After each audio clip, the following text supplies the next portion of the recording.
what are you, well, on the line of quirky questions, cuisine, you're a man of the world, you've traveled all over. What is your favorite cuisine or even dish or restaurant?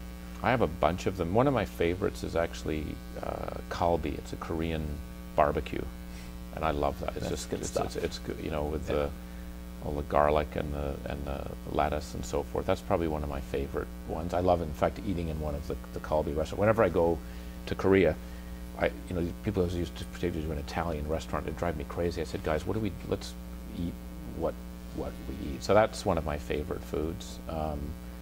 I really like Spanish food, paella, and just spicy type. But I love eating all sorts. I also like steak.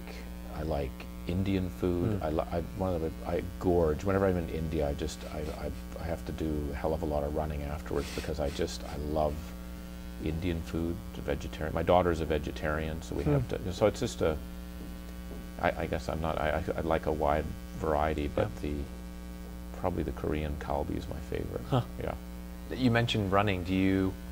A broader question, how do you stay physically and mentally fit with all of the forces on you on a daily basis? Well, that's extremely important to me. Running is key. And what I've done is, because I'm not very disciplined, like I'd love to have been able to tell you in the morning, I wake up and I run and I do my back exercises and stuff. I can't do that. But what I do is I do marathons. So I do 2 marathons a year. And the reason I do that is because it forces me to train, because I know I have a run coming up, and therefore, you cannot screw around with that stuff and say, oh, I'm just going to go for it and try it. You have to have done it. So, for example, yesterday, when I arrived in from Frankfurt, the first thing I do is I go running. It completely re-energizes me. 1 hour of running to me is like 5 hours of sleep. The blood's going, I can think. And I do my real running on the weekend. I'll go for a 2-hour run. Right now in the winter, it has to be, unfortunately, on the treadmill. Yeah. But I love that because you get a chance to think and daydream. Daydreaming, I think, dreaming is actually very important. And I find the running, I think through things. I think, boy, I'd love to do this, or what about that? And it's just time for yourself. And it's very obviously cardiovascular, so I feel good, but I could do more. You mentioned dreaming. That's actually one of the questions I had. Yeah. Do you have a particularly recurring dream, or one that in your life has struck you more than others? I can't think of dreams like when I'm asleep, sort of things, because they vary. There's often ones when I'm under stress where I feel like I'm in water trying to get up to the surface or things like that. I can tell I'm under stress when those types of things are happening. But often they're sort of dreams, fantasy type things. You're doing something. I used to have one too about doing some things in North Korea, going to meet Kim Jong-il and trying to convince him that it doesn't make sense. These are sort of like crazy, weird stuff that doesn't. But let's figure out what would you do? How would you find him? How would you go through and do it? So just some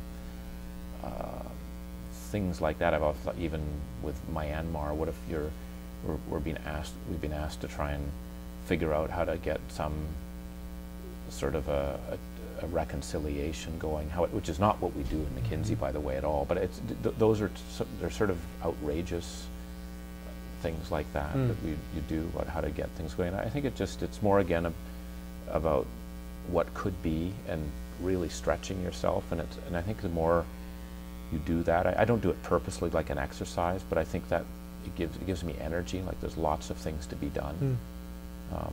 So I think dreaming, fantasizing, if you will, about what you could do, or what role we could be playing in some particular way is good. And often I do that on running. That's the time.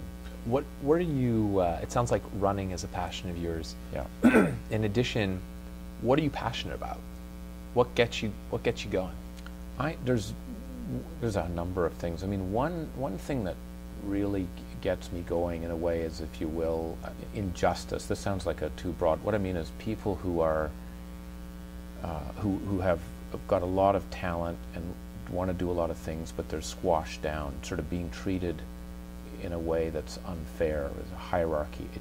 That gives me, it drives me crazy. And that's one of the reasons why I love McKinsey and this notion of it's a we have this obligation to dissent. You know, a 3-hour-old consultant can completely attack a 19-year director in McKinsey on content, and people listen. It's not like, shut up, boy, what do you know? That's part of our culture, and you treat people like you want to be treated. So, you know, when I see people, sometimes there are people at McKinsey treat doorman or someone like some non-human, that just the blood. So there's a element about